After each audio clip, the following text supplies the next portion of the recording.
Hey watch fans, Brad from Brent Miller Jewelers. I pulled these 4 divers out of our sales case today to really just ask you a pretty simple question that led me down a rabbit hole of other questions we'll get to. But really the question is, do you have a preference on your bezel on your dive watch? And what I mean by that is, do you have a preference on material? Do you like a straight just stainless steel bezel here on this tag, Heuer Aquaracer 200? Or do you prefer the aluminum bezel on the Tudor Black Bay 58 blue here? Or do you prefer ceramic bezels? You know, I tried to pull one of each here. Do you prefer a polished ceramic bezel on my Breitling Superocean Heritage?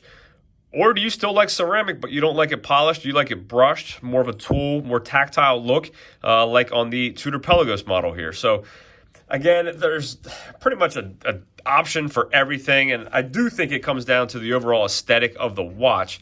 But I wanted to ask the question, just generally speaking, do you have a preference? I know some folks, I'm on the forums quite a bit, and a lot of folks will say they will not buy a dive watch without a ceramic bezel. They don't want it, they don't want it fading. They want the scratch resistance. Some folks are afraid if they ever drop it, if it actually chipping or shattering.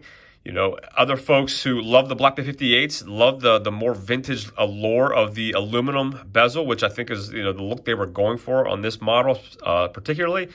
Or you have the brushed ceramic that is certainly, I think, more of tool watch looking than the polished here on the Breitling. So really just wanted to pose that question today. I've reviewed these watches. I'm not going over these specific watches' dimensions. I'll list each one of their individual reviews in the description. Really just wanted to get your thoughts and hear your feedback on bezels. But while I'm at it, I couldn't help but notice these 4 specifically. I also wanted to ask a follow-up question is, do you want or do you need a date window or the date complication on your dive watch or any watch for that matter? And if you do want the date, do you prefer it at the 3 o'clock position here on the Pelagos?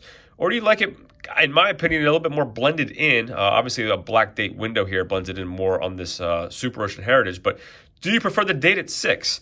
Do you have a strong preference either way? Again, as watch enthusiasts, I think over the years of collecting, the longer you do it, the more you probably have a preference. Personally, I don't need a date window. If it's there, great, but I don't have to have it. I'm perfectly fine with a very clean dial layout here on this 58, but I don't mind it if it's well integrated.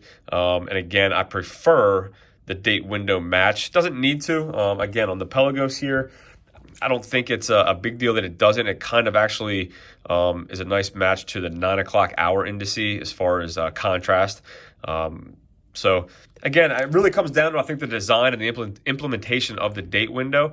But just genuinely curious how the viewers think. What do you guys think? So the questions for you are, again, do you have a preference on your dive bezel? Do you have a preference on the material, whether that be the aluminum, the ceramic, just the stainless steel?